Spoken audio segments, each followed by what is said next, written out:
Ladies and gentlemen, welcome to the Crypto Gaming Institute podcast. I'm your host, Ben, and today we have the honor of speaking with Mr. Ganesh. How you doing today, my man? I'm doing great, Ben. Thank you for having me. Thank you for coming on the show today. So, you are the co-founder and CEO of Covalent. I'm very curious because I'm not even 100% sure. I was reading and I didn't fully understand what exactly is Covalent. What does it do? Let's dive into it. Let's get the deep dive and yeah, tell us your story. Sweet. So Covalent is what is known as a data indexer. So we scrape all on-chain data and offer that via a database. Our first flagship product is an API. So that's a developer's product where a developer can go and integrate and pull all kinds of on-chain data and create really compelling end user experiences like wallets and NFT galleries and diverse set of use cases. And we have other products to consume the on-chain data. That's really Covalent in a nutshell. The word covalent comes from covalent bonds in chemistry, and I'll leave it to a surprise for the reader or to the listeners, whether this is a chemistry lesson or a gaming podcast. I love it. So, okay, so you're scraping all the on-chain data and you're providing an API. What is the what's the point of that? What's the benefit to the end user to have that data available to them in API format? So think of it as a transition from offline businesses to internet-enabled businesses. So once you start transacting, once you start doing commerce over the internet, then it makes sense to have a search engine for all of the properties that you have on the internet. There's no way for a single person to remember all the relevant websites, so therefore they need something like Google to go in and search. So similar to that, as an analogy here, there's a lot of commerce that is moving onto the blockchain via NFTs and GameFi and DeFi and all these stable coins, and there's so many use cases. And there's no relevant, no appropriate way for a single user or a single like business to pull that on-chain data. So they require indexers and middleware technologies like Covalent for them to make sense of this vast ocean of data, because the amount of data on chain is humongous. Okay, so you're basically packaging and presenting data in ways that end users would want to use. So it seems like you're more middleware where different businesses or projects are going to want to actually be your customers as opposed to individual consumers or investors or gamers or whatever like that. That's exactly right. So we are more of a upstream product rather than a downstream product. So there's no real UI, there are no buttons to click on. But if you're a programmer and you know how to integrate with these APIs, then you can go and build a wallet, you can build an NFT gallery, you can build a taxation tool, like lots of different ways you can use and consume the data. Okay, that's interesting. So when we're thinking about moving forward in the history of development of this blockchain sort of technology, are you seeing a world where there are more pieces of middleware like you guys are building, or do you think it's going to go like to where it's almost going to abstract away the more difficult parts of programming and reduce the learning curve to where people with an idea can just build that idea almost with low or no code solutions? Or like where are you seeing that movement towards, or that push towards? So I think the world is getting more complex. So I come from a database world, and in the database world, there's hundreds of databases. There can never be one size or one tool fits all. Likewise, in the blockchain space, there's going to be dozens and dozens of blockchains for different kinds of use cases. Some of it for NFTs, some of it for gaming, some of it for DeFi, and so on. So in that world, you will need a connecting piece like Covalent, because the app developers who are building these wallets and these galleries, they don't really care about the nuances or the security models of these blockchains. You want to basically canonicalize, normalize all of the complexities of this and just provide a simple, easy to use. Our product is so easy to use that you can literally use it from the browser. There's nothing to download. There's no need to compile code or write any kind of integration code. You can literally just use it from the browser. So these kinds of tools are critical to enable the adoption of blockchain technologies. because eventually our target audience would be within an enterprise. And in an enterprise, if they were to adopt a new piece of technology, they're not going to retrain their people or retool or reprocess engineer their internal stuff. There's always some kind of system in the back end that's been running from the 60s. Why try to fix something that's not broken? So they're always looking for these stepping stones, and these businesses will always coexist for a very long time. Just like how you have traditional banks you can walk to, retail front ends, and then you also have online banking. So they'll always coexist. And likewise, businesses on the blockchain will coexist alongside regular internet-enabled or just retail businesses. So let's actually dive into a bit more on the database experience that you have. Maybe you can almost give us like a database 101, like coming from what it used to be, the technology, this technology, the 60s. Maybe catch us up from a historical perspective of like how's that evolved over time, and then with the introduction of blockchain technology, like what does that do to the whole database landscape, and what are businesses now having to do differently now that blockchain's around? Yeah, fantastic question. And let me just walk you through. I'll compress the last 50 years or so of technology, database technology, into 5 minutes, if that's even possible.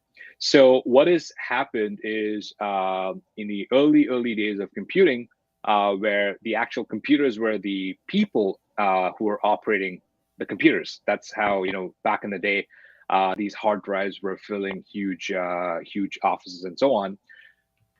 Back then, there was no structured way to store information. It was all on punch cards and so on. And then around the 70s, there was a seminal paper written by Codd on database technologies. And the founder of Oracle, the database Oracle, Larry Ellison, read this paper and he said, okay, I'm going to build a company to commercialize this technology. And that was a rise of what is known as relational databases. And so for the last, I would say, 30 something years, relational databases have been the number one paradigm for storing data in a database. And then over the last And what exactly is a relational database, just for those who aren't fully caught up to speed on that? So relational databases are structured forms of storing data. So just like how you would have a company or an organization that has employees. So it's like has one off or has many off kind of relationship between different entities. A car has four wheels, has six seats. So you could have an object for seats, an object for a car, an object for a factory. And so you can just build these parent child and grandchild relationships. And it just brings a lot of consistency and mathematical rigor to storing data because you never want to overstore data or have inconsistencies in your data, because computers are very good at making sure that there's no errors in that data. So that's really what the mathematical model is. So Oracle, grew really big, and they've been very successful. And there's this whole industry over the last 30 something years, which is the database technologies and database industries. But uh, actually, what's happening behind the scenes is that there are hundreds of databases out there. There's literally a website out there called dbdb.io, which is a database of databases, and it lists, I think, 800 databases. So there's never one size fits all. There's a time series database, there's a key value store database, there's a graph database, there's a relational database, there's a NoSQL database, there's all kinds of things, right? There's just, you can never have a single database to rule them all. And so that's how the database world has evolved. But with the rise of internet technologies, what has happened is that this core database technology is a centralized piece of technology, which means these for-profit companies are now hoarding onto consumer and user data and profiting from that user data. So they're basically selling that data to the lowest bidder. That's really, or the highest bidder. That's really what's happening. And this is an environment where data was an asset. And what's starting to happen now with regulations like the GDPR and the CCPA is that data is starting to become a liability. So holding on to this data and holding this data is a liability on your books. and should be a liability, because there's no reason for profit companies to hoard this data and profit out of it. So that's really what's happening here. Can So we in this, actually double click on that for a second? yeah, Because I think we're seeing tremendously that, um, by the way, thank you, Mike. I very much appreciate that, sir. But he was saying that, um, but you're saying that, um, it's becoming a liability. We've seen that the data has been what's powered so many monster businesses, the Apples of the world, the Microsofts of the world, but specifically like the Facebook, the Googles, those that are, deeply entrenched in the advertising model. That it seems like that's an asset that's able to generate tremendous amount of cash flow for them. When you're saying it's a liability, do you mean in the form of if they're not treating that data right, people are going to come try to fuck them up, and so it becomes a liability from a PR perspective or from like a moral responsibility perspective, or like what exactly do you mean by that? I think it should be a liability. It's not a liability right now. It's Okay. treated as an asset because they're profiting from that. And as you said, it leads to massive cash flows. The whole advertising business on the internet is built off user data. That's what it is. So I'm saying that I'm envisioning a future where users have control of that data and they have custody of that data, and it's not like these companies can just hold on to this data and profit out of that. But the existing database technology is not in support of this new composable, shareable, not removing your custody of data. It doesn't really support that kind of model, and hence, in my opinion, the popularity with blockchains, where the data, the user data that is secured by a wallet, is within the custody of the customer or the consumer. So if you have your private keys, you have control of your data, and it doesn't matter. You can just throw away the front end that you're using currently because you don't like a business practice or you don't like how it looks, and use another front end. It doesn't matter. The assets are secured by the blockchain and not by the application. So just imagine if you can use all of your WhatsApp messages without using the WhatsApp front end, because you control that data as opposed to Facebook controlling the WhatsApp messages. Okay, so it's basically instead of keeping all the data into these databases that are controlled by and profited on top of, I don't even know if that's the right way to say it, but everybody gets it, by these tremendously powerful big businesses. Instead, we want to bring the power and control over that data back to the individual. So you gave the example of the WhatsApp messages. So we would own all the messages we send and therefore could revoke them from those platforms. And then we just choose whichever interface or platform or technology that we enjoy using the most, and we can still communicate. Now, would that mean that because it's almost platform agnostic or interface agnostic, that we could have a conversation with different people and they use a different interface than us? Like I send a message from WhatsApp because I like their UI, but then you receive that message on, let's say, Signal or something like that. Like, is that what we're talking about here? Is where anybody can use anything for any reason, and we can still get the network effects of being able to communicate and do these things with other people. That is exactly how a blockchain works today. So if you have a DeFi position or you have an NFT, there are hundreds of UIs out there, hundreds of applications out there that you can access that data because it's secured by the blockchain and not the application. The applications just become a window or a conduit into that underlying data. Okay. Oh, so it's not even a function of this is something specific to what Covalent's doing. This is just how blockchains are going to change the game from the get go. Okay, I see what you're saying. Cool. So that's really interesting. Now, do you think that there is ever going to be a world where the businesses that already have all of our data, that they're going to like fork it over to us and give us back control over it. Is that even a remote possibility, or is that just ridiculous to even think about, not even worth talking about? I don't think that's practical because these for-profit companies are going to fight tooth and nail because it's the majority of their revenue. And you can see what's happening with Snapchat. You can see what's happening with Facebook. With the recent drawdowns, they are fighting pretty hard, and regulations are coming. They are standing in the way of these companies profiting from this data. I'm not going to put a lot of faith into this happening in the next 5 years. I think there'll be new forms of communications or new avenues that disrupts the existing businesses, almost like how Craigslist and the internet advertising model disrupted newspapers. So that's kind of what's going to happen over the next 10 years or so.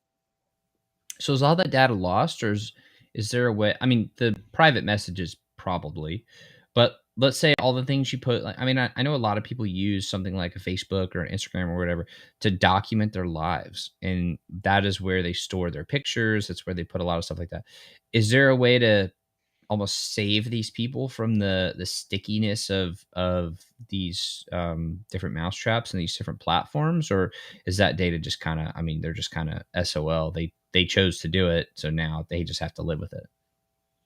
I mean, the regulations say that you can take your data with you. Google does have that option where you can download an archive of all of the breadcrumbs you've left all over the internet. They have those features, but what are you going to do with it? You need another application, so it's difficult to import that data. They're not composable. You can't wrap it. You can't, play around with it.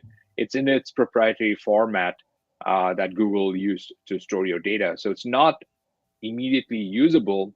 It may be useful for forensics or other kinds of purposes. But for a regular consumer, I think that's asking too much for an existing centralized application and the data being usable. It's just not possible today. Gotcha. So the idea is just start a different habit and move to the blockchain world, so then you actually have more control over it. The underlying infrastructure has to facilitate this free movement of data, and that requires a blockchain rather than a database. Now, maybe if people, maybe some people do enjoy using the Instagrams and Facebooks of the world. Obviously, billions of people do. Would there be a way, or do you see there being any possibility of maybe clicking a button, having like a hard fork in where that data is coming from? So maybe instead of just continuing to contribute more and more data to the platforms, you can create like your own little personal chain where you've got all your data, and then you can choose to bring it to those interfaces. And for as long as you give them access, they can do the things that they want to do, or you can limit some things. Is that a practical potential future? So people have tried this. Let's take Twitter, for example. Twitter used to have multiple clients about a decade ago. It was not just the native Twitter client published by the company. You could use it from TweetDeck. You could use it from lots of other vendors, lots of different user interfaces. But Twitter shut down all of those applications because Twitter's primary revenue stream is through advertising, and these other applications were enabling other business models that didn't accrue to Twitter, the company. So this is where the open protocols and the applications need to be separated. And yeah, that's unfortunate. So today you only have the clients for Twitter that's published by Twitter, the company, and you don't have anything else. They've all been shut down. So in theory, what you suggested could have happened, but the commercial business model got in the way, unfortunately. Gotcha. Okay. Well, I think we'll probably see a migration from those platforms in time anyway, or an adaptation from those platforms anyways. Okay, Just one more thing. I just oh want to yeah, give you another example to show you how powerful this idea is. So the next Samsung TVs are all going to be powered with NFT gallery views. You can literally go to any Samsung TV that you would buy next year and put in your wallet address, and it's going to show you a beautiful display of the NFTs within your wallet. There's nothing else that you need to connect or nothing else you need to port over because all of this data is on the blockchain. It's secured by the Cool. blockchain. So that's an example of how, just imagine if you were to go to Chase and all of your assets, all of your positions, all of your investments, all of your whatever currency is immediately available. And it doesn't matter whether you go to US Bank or Chase, it's still your data and your assets. It's not within the custody of those banks. And then they charge you these high overdraft fees and really, this really belligerent business model, I feel. So that's an example of how, how beautiful the world will be, where the control and the choice, the freedom of choice is within the consumer and not within these for-profit companies.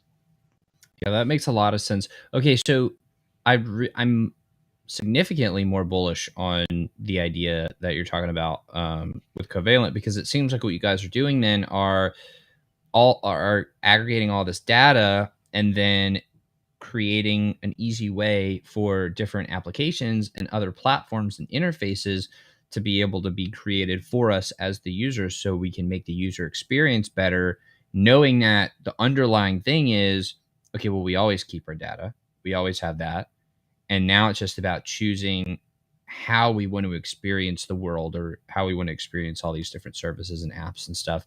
And by bringing all this data together and making it very easy through an API, then all of these apps don't actually have to be really strong database engineers or blockchain experts or anything like that. They could just lean on you guys for all of that heavy work, and they can focus on what they're really good at, which is the UI, the front end, and serving the actual end customers. Am I understanding that correctly? That's the Covalent pitch right there. Thank you. You're welcome. Well, it's a good one. I really like that. So, how are you seeing how are you seeing it materially make a difference in these applications? Like, do they come to you because they try to do all that stuff on their own and then they fail and they're like, "Wow, we need a solution," or are they like, "My God, we don't even want to try this in the first place," or "Wow, we thought we weren't going to be able to actually do this, but then we came across this technology, so it actually is possible, but we wouldn't have been able to do this before." Like, what are they coming to you and saying, or like, "Wow, this is a big problem for us"? Let me first maybe take a step back and talk about the market structure a little. So Yeah. there's typically two kinds of users for any technology. That is on the right side of the chasm and the left side of the chasm. So this is the innovators and the early adopters, and then the early majority. So the innovators and the early adopters, they just want to play with cool stuff, right? They don't want to really pay with they don't want to pay for stuff. They just want to like be cool, right? They want to try the newest things, and they understand that stuff is going to be broken. When an example is Windows 95, when that came out, that used to crash all the time. But a million people stayed up all night to go be first in line to get Windows 95 because they want to be the first. So that's the early adopter audience. And the early majority, they're usually people and employees who work at companies who are looking to recruit a tool to do their job. So their motivations are entirely different. And so the way you find the early majority and the early adopters is completely different. So Covalent has two different,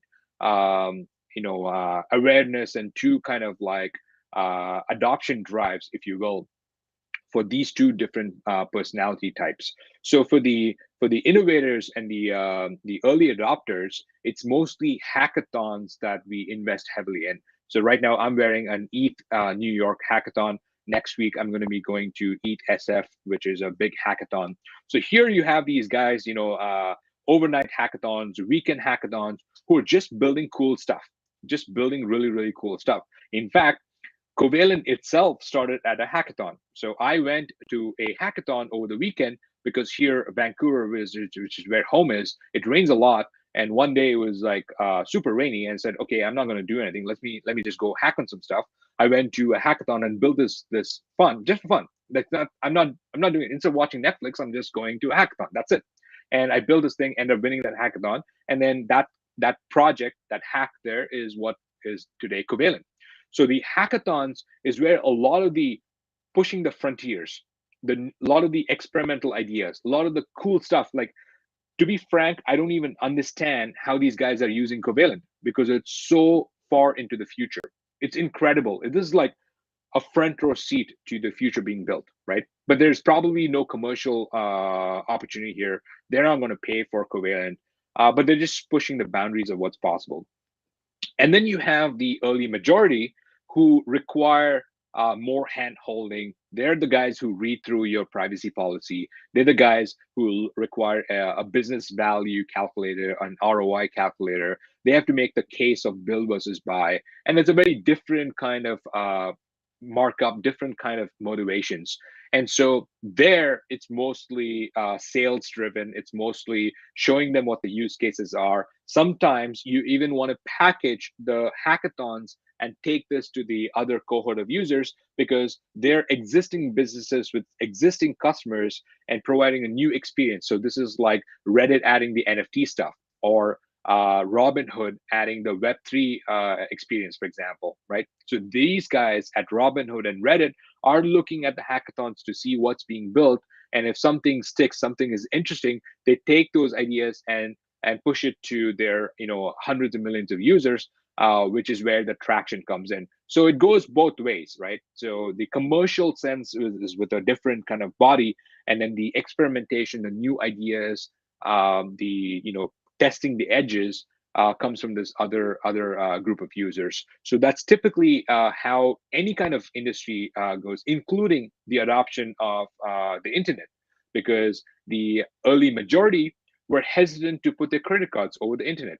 Even cell phones were exactly the same. They were hesitant to put their cell phone, their credit card into the app store to enable apps and purchases, in-app purchases. But that's generally what the S curve is. The minute you cross that chasm, boom, it explodes, right? So we're seeing the same kind of deal with the blockchain technology, and I would confidently say that this year and next year and the year after is when we're crossing the chasm. It's very clear. I can see the light at the end of the tunnel. The traction that we're seeing, the kinds of questions we're seeing in pre-sales, the number of times our legal documents are going through legal review.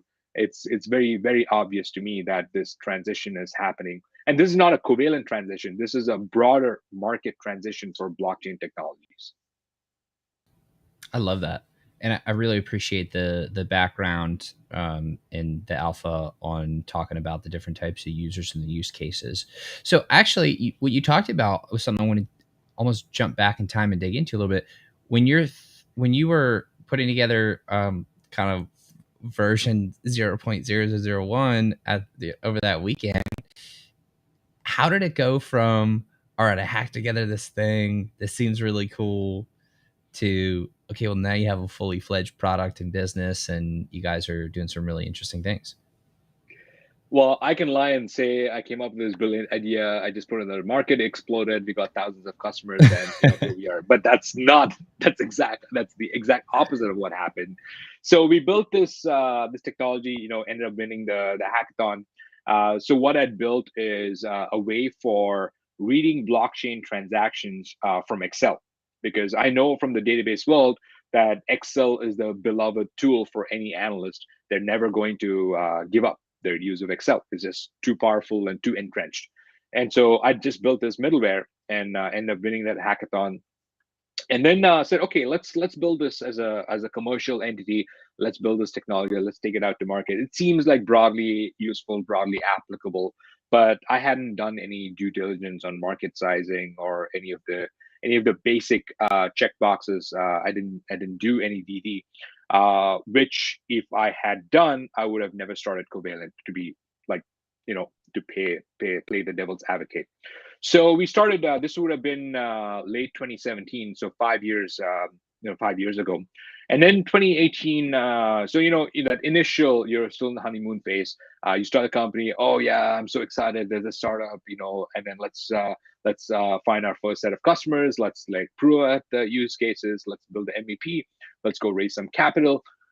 Nothing happened. There's the depths of the bear market. There were no customers. There were no investors. There were no use cases. The whole ICO craze had died down by mid 2018.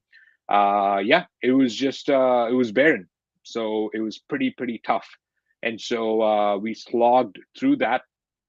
I had conviction that this technology is broadly useful. I had gotten the timing wrong, and I had the patience to sit through the bear market. That's really what it is. But we continued to build this technology, refine this technology, scale this technology for a use case that in my opinion, would have been, 2 years out or 3 years out, which I was patient and, I had the bandwidth to outlive that timeline. And then 2020 hit. When 2020 hit, the DeFi summer hit, and then things exploded. And then since then, we hired like 45 people last year, right? We went from one blockchain to 50 blockchains in a year and a half. We went from like 5 applications to 4,000 applications in a year and a half. So all of this like quickly came together. So that's really what, when you have product market fit, and the use case is apparent, and then it just becomes a repeatable cycle. Then it's just a matter of how fast or how hard you can pedal. And so that's really what we've done over the past couple of years. But the first I would say 2.5 years was pretty lonely. I think I went to a conference, Consensus, in 2018, and there was nobody. There was no builders. It was all the guys who had raised big money in 2017, and they're throwing, the parties were amazing, but there were no builders. And we, as a developer product, that wasn't our audience. So yeah, I still have the scars to prove the fight that we put out. But here we are. That's incredible. Incredible that you guys have been around, and you really pushed through the bear market. So you've seen now a lot of really interesting history in the in the whole crypto space. So I'm kind of curious, like, what are you seeing now that either remind you of that past bear market or is different from, like, what are some of the things that are, I'm curious of, history doesn't repeat itself, but it does rhyme. Like, what's rhyming and what's totally new? So um, some things are similar, and it's not going to end well. Some things are brand new, and I have more conviction in the next 5 years than the prior 5 years that this space is going to become a thing. So the big parties, the double digit, triple digit APRs in DeFi, asking questions like, where did the 20% in Terra Luna come from?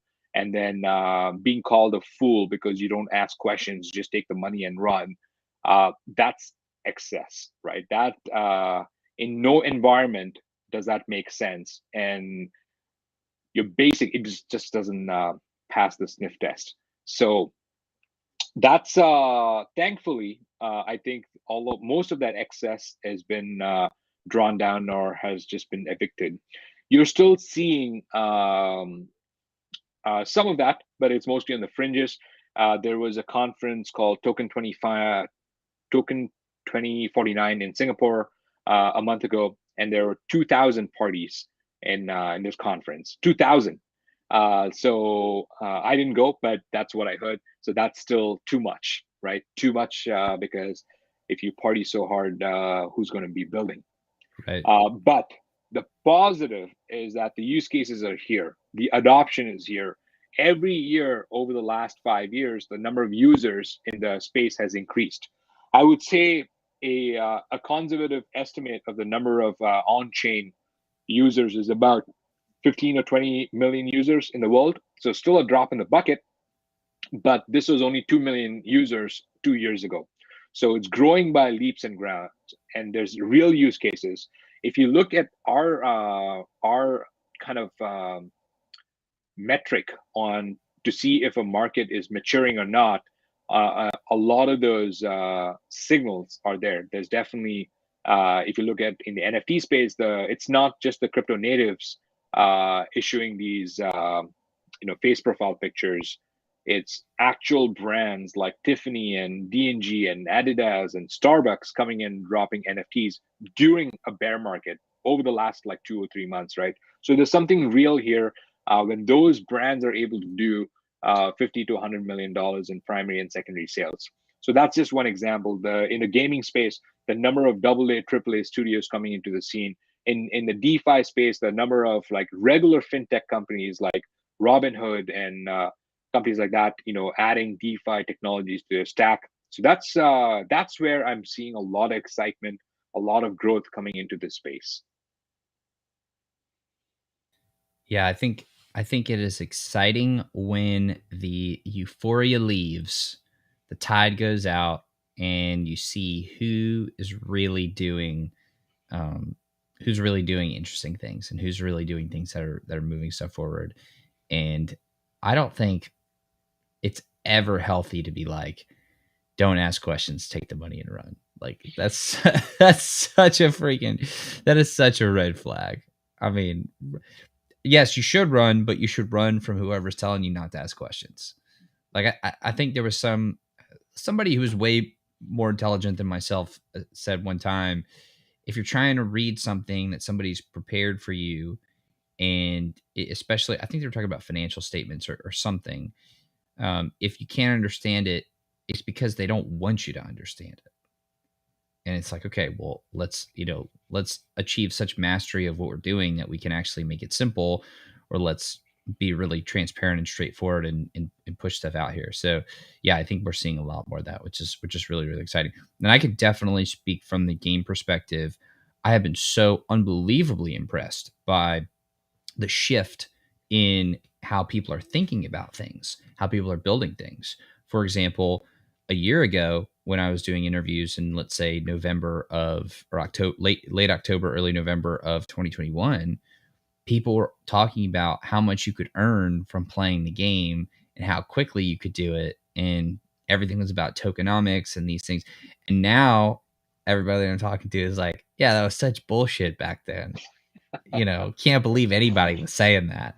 and and this is, a couple months that are breaking up these interviews. So it's really interesting to see the changes over time. I agree. I love it. Cool. Well, I know we're getting close to time here. So I want to drill down a bit. Um, we're talking about aggregating data. To me, you guys are building a really interesting platform, and now that I understand it a lot better, and what that says to me is that there are more tools and more tool sets for people to be able to build really interesting things. What do you think are the most important things that need to be built now in this moment of time to move crypto forward, the metaverse forward, crypto gaming specifically, to move the whole space forward? Like, what are those? I don't know if they're milestones or benchmarks or just uh, things to check off to get to the next level. But what is that going to take? It's a great question. So let me highlight one initiative that we are spearheading at Covalent, which I think is very important. It's the education piece. It's the on-chain data analysis, the acumen in reading this, just becoming data literate. So if you think outside the blockchain space, just broadly, I think trust is at an all-time low in society.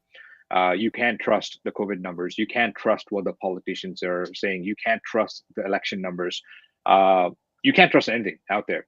And I think one of the things that needs to happen is people need to crunch the numbers and come to their own conclusion. So the critical thinking skills, the ability to understand and synthesize data and numbers and build a hypothesis and so on. So with that context, we recently announced a data alchemist program. So the alchemist community is the alchemist. The word is our community. So our community, the Covalent community, are called alchemists, keeping in line with the chemistry reference.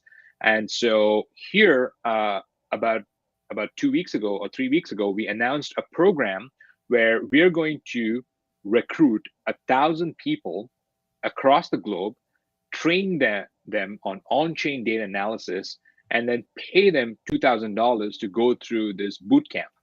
And so we announced this, and I wasn't really sure where this is going to go. I thought, maybe we'll get 50 applications. We require a 1-minute video that you need to record to say why you need to be part of this program, and then submit it with your resume. We were blown away with the response. We got 1,200 applications. People who've put in the time to record a video and put in their resume and show us proof that they're capable of taking on this boot camp. There's so much interest, and that boot camp is starting tomorrow. So now we've had to dramatically scale up all of our operations, all of our course material. And so we're actually allowing 250 people through that first cohort of this coding boot camp. So there, what we are going to be teaching people is how to crunch numbers on chain and understand what's right, what's wrong, what's true, what's not true, what's fake, what is smoke and mirrors, what is real, and what is substance, and how do you compare the quote unquote businesses on the blockchain with traditional Web2 and traditional businesses, which is the lens of reach, retention, and revenue. That's typically how any business, it doesn't matter if it's a gaming business, doesn't matter if it's a e-commerce business, doesn't matter if it's a SaaS business, that's really how businesses are valued. So you can bring the same lens, the same business analysis framework to blockchain protocols, whether it's let's say it's an L1. So an L1 is the number of transacting wallets, how much gas was burnt, how much gas was consumed. That's the revenue metric. The retention is the stickiness aspect. And actually, our first course, which is tomorrow, is on the gaming space. So here we're going to take a very popular game, Axie Infinity, and push Axie Infinity through this business analysis lens so people can understand for themselves using on-chain data, which Covalent provides, the number of players, the number of unique players, the number of repeating players, what is the average revenue per user. And a lot of these alchemists who have joined this program sit in traditional Web2 businesses, right? So when these Web2 companies, especially these gaming studios, are thinking about blockchain space, they always think of it as a portfolio. So they have a console game, they probably have a social game, social mobile game, and then now they have a blockchain game. So as a portfolio, how do I compare the reach, retention, revenue numbers, and where do I double down? Where do I increase my investment? Where do I scale back? So that's the kind of skills that we're trying to teach people, which I believe is our attempt at furthering society by teaching them critical data analysis skills. And our ideas in the future, scale this up, run multiple cohorts, but we can only limit it to what our expertise is, which is on-chain data.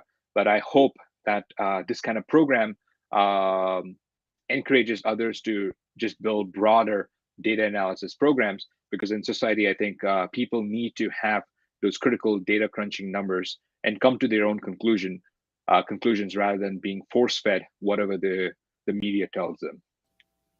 I love it. And you heard it here, folks. So definitely keep an eye on future cohorts there. I would encourage everybody who's watching and listening to apply if that if that's something that fits your wheelhouse. Yeah, I think it'll give people a lot stronger tool set to be able to understand the world around us and just have better data to make better decisions, which seems like it would always lead to better outcomes, or at least give us a better chance of leading to better outcomes. Awesome. Well, Ganesh, I do appreciate your time today. I want to say thank you very, very, very much for coming on the show. It has been an absolute pleasure. I'm just tremendously I'm tremendously glad and grateful that we got to dive into the platform Covalent. Glad we got a chance to hear about how it got started. Got to learn a bit about databases. Got a quick 101 on the past 50 years of what's going on there. And yeah, just tremendously appreciative of you. I want to give a shout out to Mike, who has joined us live, been with us the whole time. So thank you very much, Mike. But again, thank you very much, Ganesh. Truly appreciate it. I've, of course, linked both your personal Twitter as well as Covalent's Twitter. So anybody that wants to learn more, go dive into those Twitter rabbit holes, and then, to the various other platforms. I'm sure everybody will be able to figure that out there. But yeah, thank you so much for coming on the show today. I really appreciate it. Ben, thank you so much. It's been an absolute pleasure sharing the Covalent journey with you. Well, thank you very much. And everybody watching and listening, thank you very much. All the best. I love you. And I will see you on the